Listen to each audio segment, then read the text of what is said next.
Caroling sa Obando, ang madilim na bahay. December 1 na naman, tulad ng nakagawian, nagtipon-tipon kaming magkakabarkada para mamaroling. Isa itong tradisyong taon-taon namin ginagawa sa Obando, Bulacan, hindi lang dahil sa perang natatanggap namin, kundi dahil sa saya ng pagsasama, tawanan, at mga kwento habang umiikot sa mga bahay-bahay. Sa bawat tapat ng pintuan, sabik kaming kumakanta, nagbabaka sakali sa biyayang ibibigay at higit sa lahat, ang kasiyahang hatid ng mga ngiti ng mga taong lumalabas upang pakinggan kami. Ako nga pala si Ili, tubong Obando. Bata pa lang ako, hilig ko na mag-racket, alam mo yung ipon-ipon ng barya pambili ng candy. Pero tuwing December, ibang-iba ang saya. Tiba-tiba kami kahit sintonado basta Christmas songs. Mas madalas ang mga tao natutuwa pa rin. Pero isang gabi habang nagkakaroling kami, may nangyari na hindi ko makakalimutan.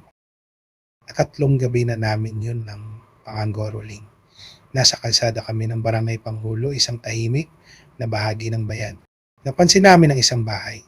Laging madilim yun sa tuwing dumadaan kami, parang walang nakatira. Kahit sa umaga, sarado palagi ang mga bintana at tila walang bakas ng buhay. Pero nang gabing yun, maliwanag ito. Merong ilaw sa bintana at may kortinang mahangin na sumasayaw sa hangin. Nakaramdam kami ng kakaiba pero sabi namin sayang din pag hindi subukan. Tumayo kami sa harap ng bahay at sinimulan ng kanta. Sa may bahay ang aming bati.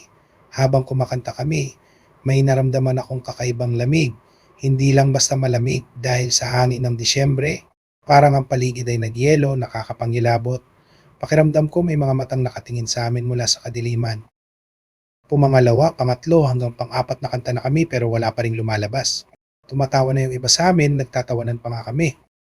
Baka tong bahay na to nagpapalibre ng concert. Biro ni John. Tumatawa siya pero halata sa kanyang mga mata ang kaba. Hindi lang ako ang nakakaramdam ng hindi tama.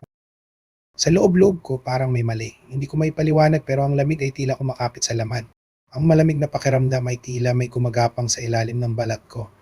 Pero tinapos pa rin namin ang panglimang kanta. Wala pa rin. Paalis na kami, bumuntong hininga si Nardo, ang pinakamatanda sa amin. Tara na, wala naman yata tao. Biglang nagsalita mula sa loob ng bahay, isang tinig na malamig at parang pagod, halos pabulong. Nagugutom ba kayo mga anak?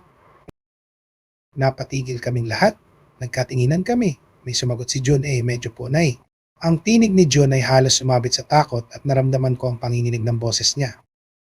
Bumukas ang pinto dahan-dahan na parang ayaw mag-ingay. Ang bawat paggalaw ng pinto ay tila kumikiskis sa mismong kaluluwa ko. May lumabas na matandang babae. Nakalugay ang buhok at mahaba ang saya na puti. Ang pagkakaputi nito ay hindi parang sa malinis na tela kundi parang sinag ng buwan, malamig, walang buhay. Nakangiti siya pero ang mata niya parang walang kaluluwa. Parang hindi nakikita ang mga bagay sa harap niya kundi ang nasa likod ng mga ito. Niyaya niya kami. Pumasok kayo, may pagkain sa loob. Ayokong gumalaw. Parang may nagsisigaw sa isip ko na huwag pumasok. Pero si John na tila hindi na makapag-isip ng maayos ay tumuloy. Sinundan pa siya ng dalawa naming kasama. Nagkatinginan kami ni Nardo. Ano tara? Tanong niya pero umiling ako. May pakiramdam akong hindi maganda.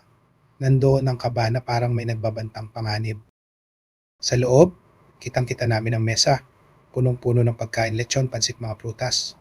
Parang handaan para sa isang engranding piging. Naguunahan pa sina John sa pagkain habang kami ni Nardo ay nakatayo lang sa labas ng pinto. Tumawag ang matanda. Kayo na rin, pumasok na. Ang bawat salita niya ay parang pumapaloob sa amin. Kumakapit sa isip na parang malamig na dampi ng kamatayan. Bago kami makasagot, napansin ko ang kortina sa bintana. Sa likod nito may gumagalaw. Hindi ko maipaliwanag pero para bang maraming mata ang nakatingin sa amin mula sa dilim.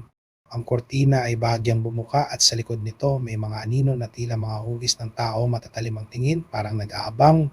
Biglang nagsara ang ilaw at narinig namin ang malakas na kalabog mula sa loob, parang may bumagsak na mabigat. Tumakbo kami ni Nardo papalayo. Naiwan si Jun at ang dalawa. Sa kalsada, habol-habol ang hininga namin. Pakiramdam ko, bawat hakbang ko ay parang hinihigop pabalik ng dilim. Balikan natin sila, sabi ni Nardo, bagaman halatang nanginginig ang boses niya. Pero bago kami makabalik, narinig namin ang sigaw. Tila ba galing sa libo-libong boses, nagkakaisa sa isang nakapanindig balaibong alingongaw. Napuno ang dilim ng gabi ng tunog ng iyak at takot. Hindi na kami bumalik. Tumakbo kami pa uwi diretso sa barangay para humingi ng tulong. Pero kahit pa nakatakas na kami, ang lamig at takot ay patuloy na sumusunod sa amin. Kinabukasan, binalikan namin ang bahay. Madilim ulit ito. Wala nang bakas ng ilaw o tao. Pero ang kinilabutan kami, ang mesa na nakita namin kagabi, nasa labas na. Umiitim na ang pagkain at may mga lamang na nagkakumpulan. Parang ginawang alay sa isang sumpa, nabubulok at umalingasaw. Habang nakatayo kami sa harap, napansin ko ang isang papel sa ilalim ng mesa. Kinuha ito ni Nardo at binasa. Ang sulat kamay ay tila sulat ng bata, salamat sa pagbisita. Kami ay nagugutom at kayo ang aming handa. Natapon ko ang sarili ko at napatras. Maging si Nardo na dati tahimik at kalmado biglang nanlamig. Ang takot sa kanyang mukha ay hindi ko pa kailanman nakita noon. Habang pabalik kami, may naramdaman akong sumusunod. Nilingon ko ang paligid pero walang tao. Sa bawat hakbang, parang may mga yabag na bumibigat sa likod namin. Ang bawat tunog ng yabag ay parang sumisiksik sa akin, bumibigat sa dibdib. Pag-uwi namin sa barangay, tahimik kaming lahat. Walang gustong magsalita. Parang natakot kaming bumigkas ng anumang salita na maaaring muling humilas sa amin pabalik. Kinagabihan, habang nakahiga ako, may narinig akong kaluskos sa labas ng bahay. Ang tunog ay parang paghagod ng kuko sa sahig. Bumangon ako at sumilip sa bintana. Doon ko nakita ang tatlong anino sa tapat ng bahay namin. Nakatalikod sila pero pamilyar ang hugis ng katawan nila. Sina June at ang dalawa. Tumawag ako sa kanila pero hindi sila gumalaw, para mga rebulto na nag-aabang. Biglang may humaplo sa balikat ko mula sa likod. Paglingon ko, nakita ko ang matandang babae. Nakangiti pero ang mga mata niya itim na itim. Salamat sa handog niyo, sabi niya. Hindi na ako nakapagsalita. Nagsara ang ilaw sa kwarto ko at narinig ko ang boses ni Nayon sa likod niya. Halika, Eli. Masarap dito.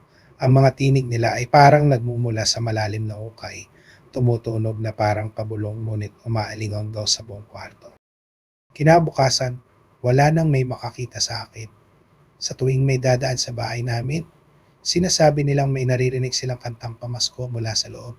At sa tuwing Pasko, ang bahay ng matanda at ang sa amin ay palaging maliwanag, puno ng mga tinig na nagkakantahan sa dilim. Ang mga tinig na iyon ay puno ng kalungkutan, nag-aanyaya at nagbabanta. Hindi na kami muling magpapakita, ngunit alam kong palagi silang nariyan, nag-aabang, nagugutom,